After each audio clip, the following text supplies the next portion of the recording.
দেখুন, কালকে আমেরিকাতে এক আজব ঘটনা ঘটে গেছে। আমেরিকার জিপিও এয়ারপোর্টে এক আজব মহিলার সন্ধান মিলেছে এবং এই ভিডিওটা বর্তমানে অনলাইনে প্রচুর ভাইরাল হয়েছে।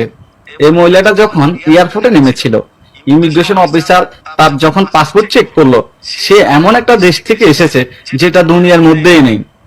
ইমিগ্রেশন লোকেরা তো পুরাই হয়রানির মধ্যে পড়ে গেল। ওই দেশের নাম ছিল টরেঞ্জা। ইমিগ্রেশন অফিসার যখন তার পাসপোর্ট চেক করে দেখলো তার পাসপোর্টে ভিসাও ঠিক আছে, তার আইডি কার্ডও আছে, সেটাও ঠিক আছে, তার আঙ্গুলের ছাপ সেটাও ঠিক আছে, পাসপোর্টে যে ভিসা আছে সেটাও ঠিক আছে, কিন্তু দেশটা তো দুনিয়ার মধ্যে নাই। যখন ইমিগ্রেশন অফিসার তাকে প্রশ্ন করলো, আপনি কোন দেশ থেকে এসেছেন, তখন সে বলেছে, আমি টরন্টো থেকে এসেছি। এবং ইমিগ্রেশনের মধ্যে এটা নিয়ে হাউকাও লেগে গেছে।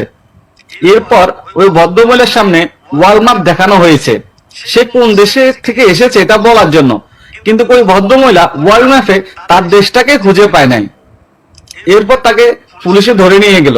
সে কোনো ভিন্ন গ্রহ থেকে এসেছে নাকি এই পৃথিবীর মাটিতে, এখন দেখার পালা কি হয় সামনে।